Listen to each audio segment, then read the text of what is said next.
चलिए जी। Am I audible to everyone? Am I audible? Yes ma'am.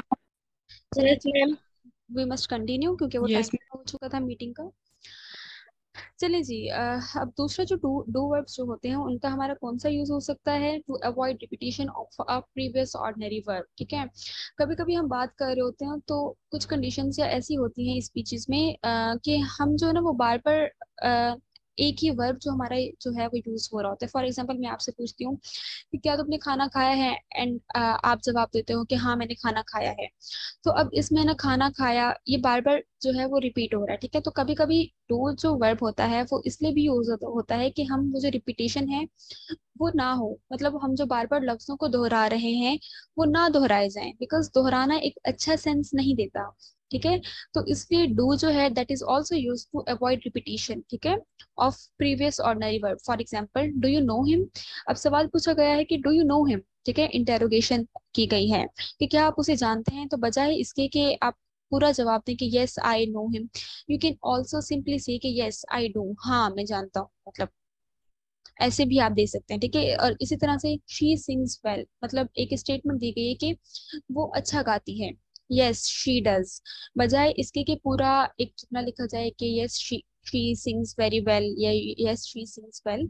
तो इसको जो है वो इन्होंने क्या कर दिया है, और ज्यादा छोटा कर दिया है। रिपीटेशन जो है उसको खत्म कर दी है by using the verb, helping verb does. ठीक है। इसी तरह से he eats fish and so do you, बजाय इसके कि हम लिखें कि he eats fish and you also eat fish, तो इसको कैसे कर दिया है, he eats fish and so do you.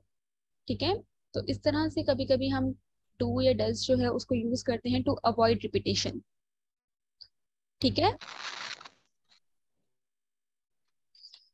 Now let's move further.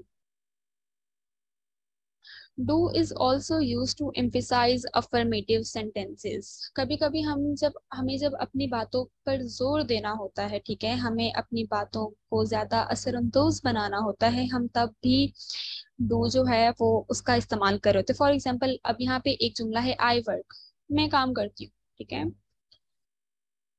Wait let me सी कि मैंने वेटिंग रूम जो है वो डिसेबल किया हुआ है, लेकिन फिर भी देयर आर पीपल वेटिंग। ठीक है। खैर, अब यहाँ पे एक जुमला है आई वर्क। ठीक है। अब इसका सेंस मुझे क्या मिल रहा है कि मैं काम करती हूँ, लेकिन व्हेन आई से आई डू वर्क तो इसका मतलब है कि ये जुमला बहुत इम्फेसाइजिंग है, ये जुमला बहुत स्ट्रेसफुल है। ये जुमला जो है इसमें इट मीन्स कि मैं तो काम करती हूँ। ठीक है। इसका मतलब ये है कि मैं अपनी बात पे बहुत ज्यादा जोर दे रही हूँ। ठीक है। मैं बहुत ही एक परसुएसिव अंदाज में, बहुत एक कन्विंसिंग वे में कह रही हूँ कि हाँ मैं तो काम करती ही करती हूँ, और कोई करे ना करे मैं तो काम करती हूँ। तो कभी कभी जो डू जो है वो हम जुमलों में को मतलब थोड़ा वजनी आप कह लें कि अपनी बात में वजन डालने के लिए भी हम डू जो है वो यूज करते हैं। ठीक है। आई वर्क मतलब एक नॉर्मल सा स्टेटमेंट है कि हाँ मैं काम करती हूँ, लेकिन मैंने इसे आई डू वर्क तो इसका मतलब है कि मेरी जो बात है वो थोड़ी ज्यादा, मतलब मैंने एम्फेसाइज किया है कि हाँ मैं तो काम करती ही करती हूँ। ठीक है। तो अब इसका जो है वो मुझे ये सेंस आ रहा है। Now in the imperative sentences. अब इम्पेरेटिव सेंटेंसेस जो हैं वो आपको पता ही होंगे। इम्पेरेटिव सेंटेंसेस कौन से होते हैं, कोई मुझे बताएगा?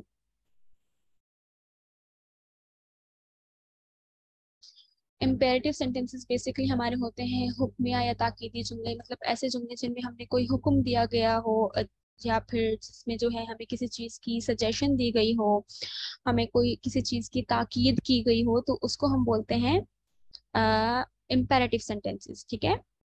तो in the imperative sentences, yes Fatima, you have raised the hand, do you have any query और क्वेश्चन?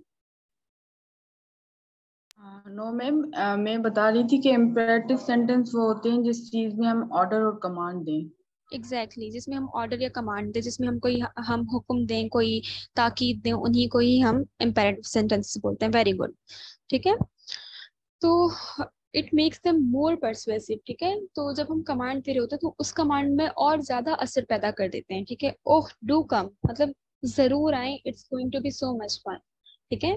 तो अब इसमें जो है हमने डू जो है एज अ हेल्पिंग वर्ब जो है वो यूज किया है, और फिर डू यूज करने से क्या हुआ, हमारी बात और ज्यादा असरअंदाज हो गई।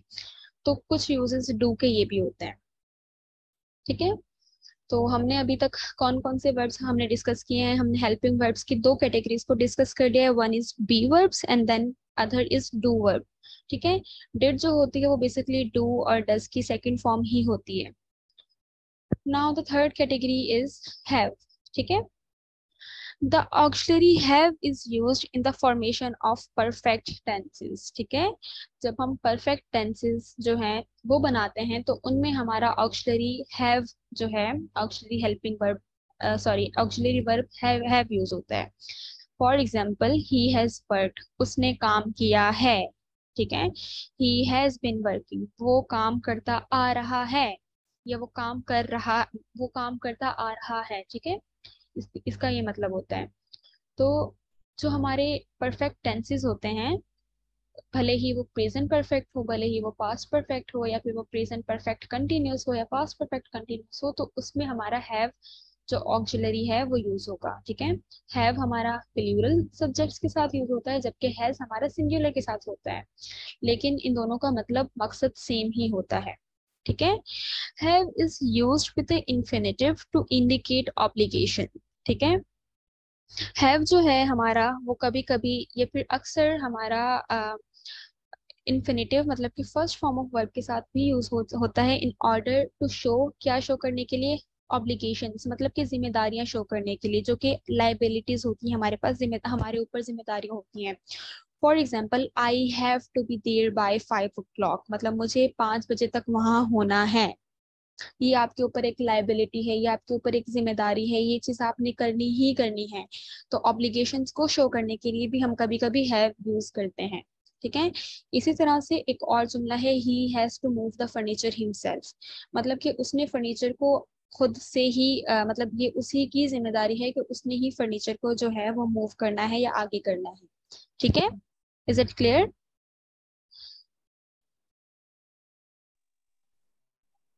Yes ma'am. चलें जी।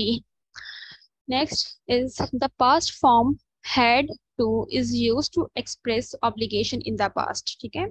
जैसे कि हमने पहले डिस्कस किया था कि have और has जो है वो बेसिकली हमारी फर्स्ट फॉर्म आ जाती है। ठीक है। प्रेजेंट फॉर्म होती है, जबकि जो had होती है वो उसकी हमारी पास्ट फॉर्म होती है, सेकंड फॉर्म होती है। ठीक है। तो है बेसिकली इन दोनों का यूसेज सेम होता है, सिवाय इसके कि हैव हैज हमारे प्रेजेंट टेंसेस में यूज होते हैं, जबकि हैड जो है वो हमारा पास्ट में यूज होता है। ठीक है। For example, I had to be there by 5 o'clock, मतलब मुझे 5 बजे तक वहां होना था। ठीक है। अब ये जो पिछला जुमला है वहां पे जब मैं इसको रीड कर रही हूँ, I have to be there by 5 o'clock, इसका मतलब है कि मुझे 5 बजे तक वहां होना है। हम प्रेजेंट की बात कर रहे हैं। ठीक है। लेकिन यहाँ पे जब हम बात कर रहे हैं हैड वाले जुमले के में, I had to be there by 5 o'clock, कि मुझे 5 बजे तक वहां होना था, मतलब हम माजी की बात कर रहे हैं। ठीक है। He had to move the furniture himself, उसे फर्नीचर को खुद से मूव करना था, आगे करना था। ठीक है। इस तरह से हैव और हैड का इस्तेमाल होता है इन नेगेटिव एंड क्वेश्चंस। ठीक है। अब नेगेटिव और क्वेश्चंस या फिर जिसको हम इंटेरोगेटिव सेंटेंसेस भी बोलते हैं, have to and had to are used with do, does, did, as. ठीक है। अब जब नेगेटिव या इंटेरोगेटिव सवाल स्टेटमेंट्स की हम बात करते हैं, तो हैव टू और हैड टू को हम यूज करते हैं डू, डज, डिड के साथ। ठीक है। अब कैसे करते हैं ये देखें, दे हैव टू गो। ठीक है। अब ये जो है इसमें बेसिकली हम उस इसके बाद हम they don't have to go, do they have to go. अब फॉर एग्जांपल सबसे पहले हमारे पास जुमला है दे हैव टू गो। अभी हमारा कौन सा है, प्रेजेंट परफेक्ट टेंस। अब इसका नेगेटिव कैसे हमने किया है, ठीक है, नेगेटिव में हमने डोंट यूज किया है, they don't have to go. ठीक है। और इस तरह इसका इंटेरोगेटिव जुमला कैसे बनेगा, do they have to go. ठीक है। तो जब हम नेगेटिव या इंटेरोगेटिव की बात करते हैं तो उसमें हम हैव के साथ कौन से लगाएंगे, डोंट, डू। ठीक है। इस तरह। और इसी तरह से जब हम हैज की बात करेंगे तो उसके बाद हम डज, डज नॉट, और हैड की बात करेंगे तो डिड, डिड नॉट। ठीक है। इस तरह से होगा। अब दूसरे हम एग्जांपल देख लेते हैं कि ही हैज टू गो, ठीक है। अब यहाँ पे हैज हमने यूज किया है बिकॉज ही है हमारे पास subject and he is singular pronoun, ठीक है। तो हमने ही हैज टू गो, ये हमारे पास अफर्मेटिव सेंटेंस है। अब इसका नेगेटिव जुमला जो है वो कैसे बनेगा, he does not have to go. यहाँ पे हमारा क्या यूज होगा, डज नॉट, ठीक है, क्योंकि ही के साथ हमेशा डज नॉट लगता है, डोंट नहीं लगता। और फिर इसका इंटरोगेटिव जुमला कैसे बनेगा, does he have to go. इसी तरह से जब हम पास्ट की बात करेंगे कि पास्ट परफेक्ट की, तो ही हैड टू गो, ठीक है, हमारे पास पास्ट परफेक्ट में जुमला दिया गया है। अब अगर हम इसका नेगेटिव करेंगे तो हम उसमें क्या यूज करेंगे, हम डिडंट यूज करेंगे, he did not have to go. और इसी तरह से जो इसका हम इंटेरोगेटिव करेंगे, did he have to go, ठीक है। इस तरह से हमारा जो है वो क्या कहते हैं, ये जुमले बनेंगे, नेगेटिव्स और interrogatives. Is it clear?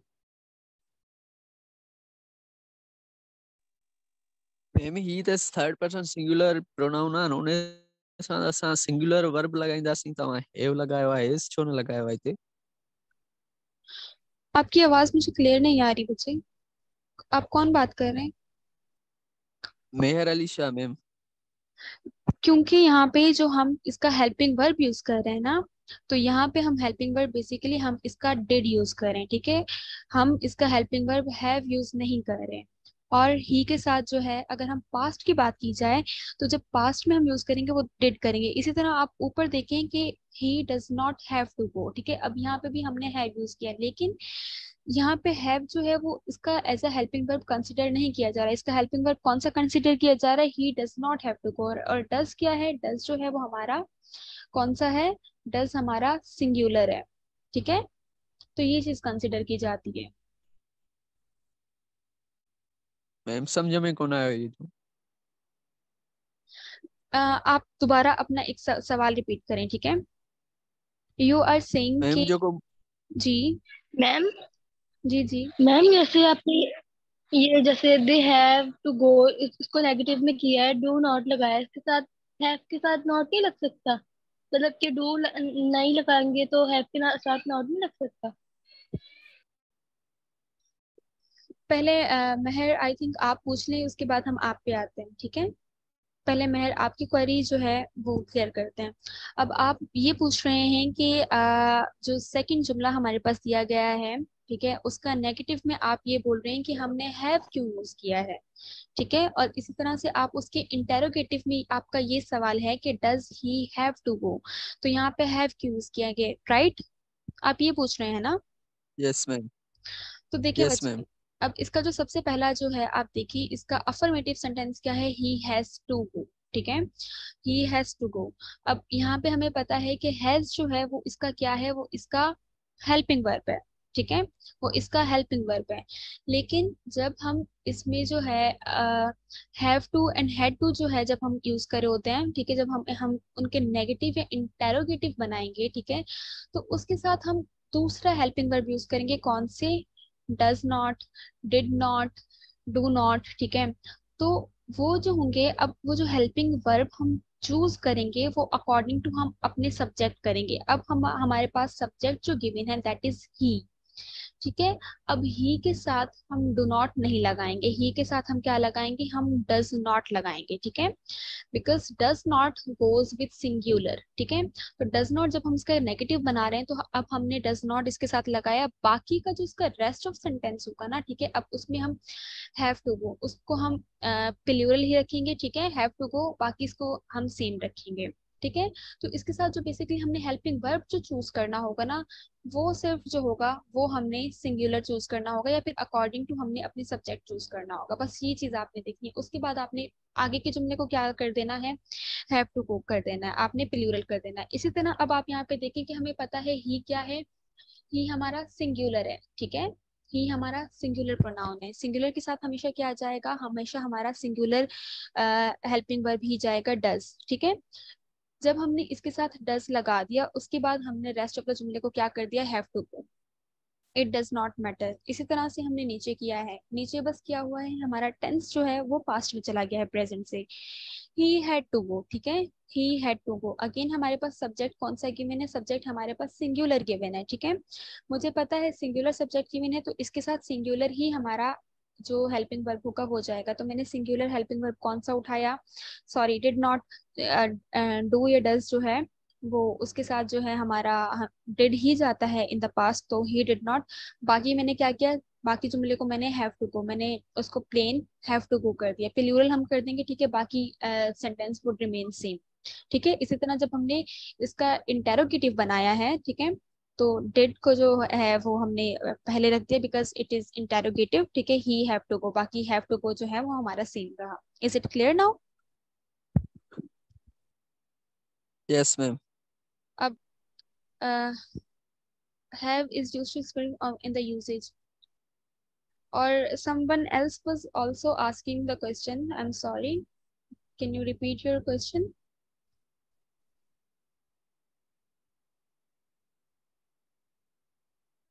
A girl was asking something.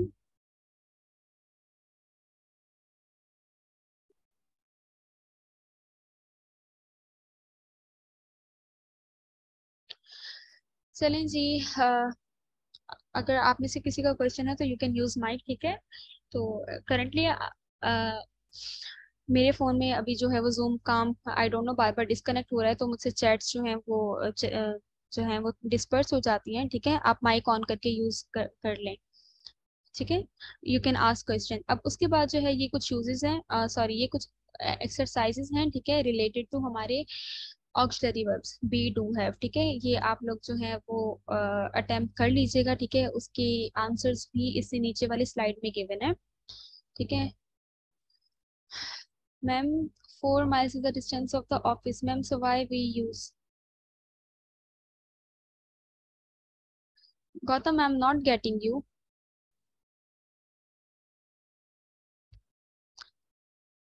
चलें जी, ये आप कर लीजिएगा, ठीक है। इससे नीचे वाली स्लाइड में इनके करेक्ट रिस्पॉन्स आंसर्स भी गिवन है, ये आप खुद से अटेम्प्ट कर लीजिएगा। इस पूरी जितनी भी स्लाइड शेयर है इसमें मैंने काफ़ी सारी क्विज़ेस एक्सरसाइजेस जो हैं वो अटैच की हुई हैं, ठीक है। जब आप लोगों को टाइम मिले या फिर क्लास के बाद जो है वो जब आप प्रैक्टिस करने बैठे तो आप लोग कर लीजिएगा अटैम्प्ट, ठीक है। यहाँ पे कुछ और क्विज़ेस गिवन है, आप लोग वो भी अटैम्प्ट कर लीजिएगा, ठीक है। बिकॉज क्योंकि जब क्विज लिया जाएगा तो हॉलिस्टिक में ओवरऑल ही आपका लूंगी, लेकिन ये जो है आपका बेसिकली ये सेक्शंस में डिवाइडेड है, मतलब कि बी वर्ब्स का आपका अलग होगा क्विज, इन स्लाइड्स में गिवन होगा, उसके बाद आपका डू वालों का अलग होगा, एंड देन मॉडल वर्ब्स का आपका अलग होगा, ठीक है।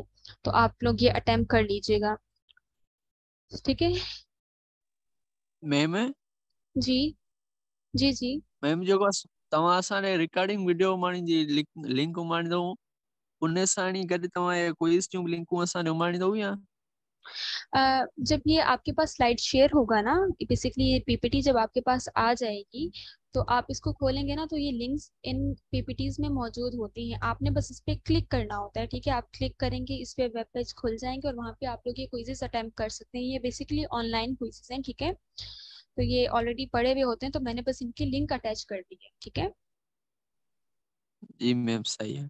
ठीक है, तो काफ़ी सारे क्विजेज मैम हैं, ये आप अटैच कर लीजिएगा। कुछ जो है वो मैंने एज अ पिक्चर्स भी यहाँ पे अटैच कर दिए, for example like this one, तो ये आप कर लीजिएगा। यहाँ पे इनके आंसर्स भी देन गिवन है, यहाँ पे कुछ और क्विज के लिंक हैं 3, ठीक है, ये आप कर लीजिएगा। Now let's move to our modal verbs, ठीक है। थोड़ा जल्दी जल्दी करते हैं, या फिर अगर आप चाहें तो हम इसको नेक्स्ट क्लास तक भी दोबारा कर लेंगे इफ़ यू वांट। अदरवाइज मेरा तो यही मूड है कि आज हम सारे वर्ब्स को डिस्कस कर लें, लेकिन आप लोग क्या कहते हैं? मैम नेक्स्ट क्लास सही है। तो आज इतना कंक्लूड करें। गौतम सेज जी आज मैम सही आज है। एंड अक्सा सेज एम करेंगे, मतलब नेक्स्ट क्लास। चलें जी, सब लोग कह रहे हैं कि नेक्स्ट क्लास में। चलें जी, फिर नेक्स्ट क्लास में ही करते हैं बिकॉज मेजोरिटी सेज के majority agrees on the next class, ठीक है।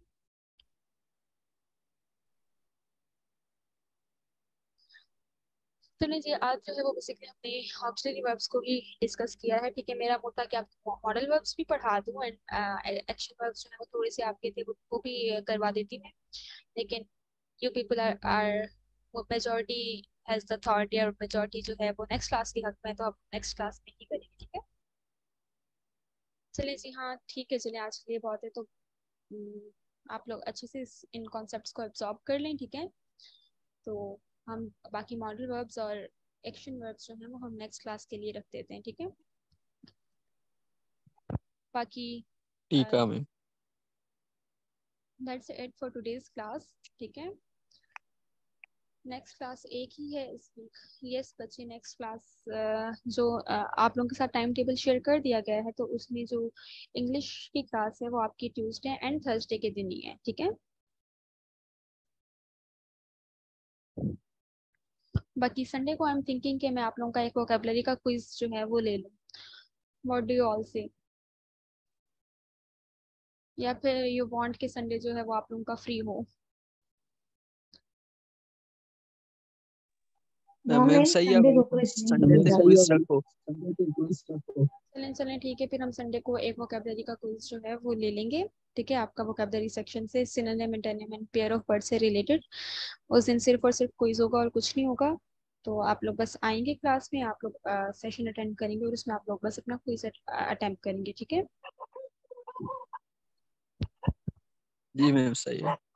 और बाकी ये जो मॉडल वर्ब्स हैं और जितने भी वर्ब्स हैं, तो इनकी क्विजेस काफ़ी सारे जो हैं, इनकी प्रैक्टिस एक्सरसाइजेस मैंने अटैच कर दी हैं, ठीक है। जब हम पूरा पढ़ेंगे इसको, फिर आप लोग जो है वो बाद में अटेम्प्ट कर लीजिएगा। ऑलराइट, तो यहाँ पे हम आज का सेशन कंक्लूड करते हैं। हमने आज पढ़ा वर्ब्स को, ठीक है। वर्ब्स की कैटेगरीज के बारे में हमने जाना, और उसमें से स्पेसिफिकली अभी फिलहाल हमने हेल्पिंग वर्ब की भी सिर्फ और सिर्फ ऑक्सिलरी जो वर्ब्स हैं उनको ही डिस्कस किया, ठीक है। हमने ये पढ़ा कि किस तरह से वो टेंसेस में हमारे यूज हो रहे होते हैं, किस तरह से हमारे एक्टिव वॉइस, पैसिव वॉइस और यूजुअली हमारे नेगेटिव्स और इंटेरोगेटिव सेंटेंसेस जो हैं उनको बनाने में हमारे काम आते हैं। बाकी हम फर्दर जब टेंसेस को डिटेल में पढ़ेंगे, डीपली पढ़ेंगे, तो तब आपके कॉन्सेप्ट्स और ज़्यादा क्लियर होते जाएंगे, ठीक है।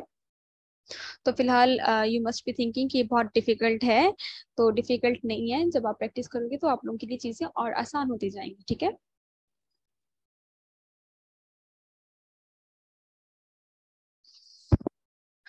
So that's it.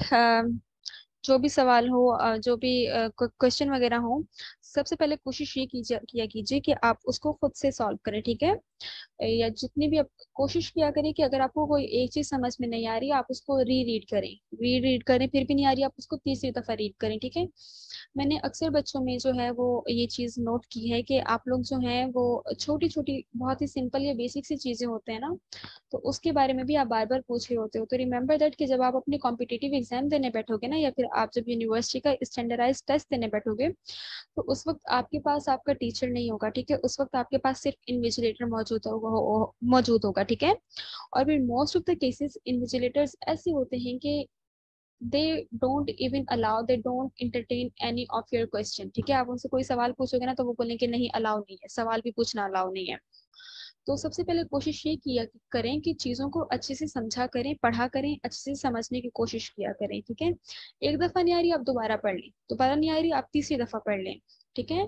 क्योंकि एग्जाम में फिर आपके साथ कोई भी नहीं होगा। तो मोस्टली मैंने बच्चों को देखा है, वो बहुत ही बेसिक सी सिंपल सिंपल सी चीज़ें होती हैं, उसके लिए भी वो बार बार वो पूछ रहे होते हैं।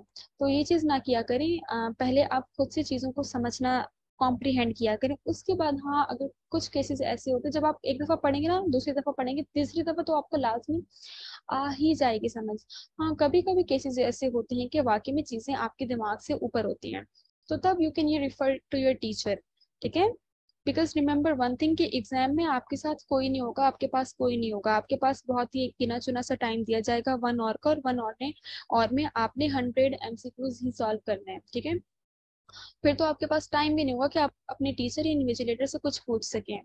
तो फिर ये अपने अंदर एक आदत बिल्ड करें, डेवलप करें कि चीज़ों को खुद से अच्छे से पढ़ना, समझना और देन सॉल्व करना, ठीक है।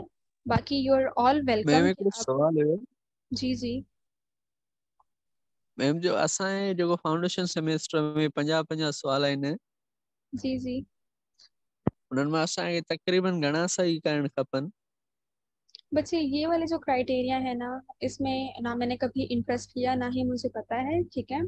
बाकी ये आप मैनेजमेंट से पूछा करें, सर फहीम आपके पास ऐड हैं ग्रुप में, आप उनसे पूछ लिया करें, सर आसिफ को इन चीज़ों के बारे में पता होता है। This has never been my domain, तो मैंने कभी इस चीज़ों के बारे में इंटरेस्ट नहीं लिया और ना ही मुझे पता है, ठीक है।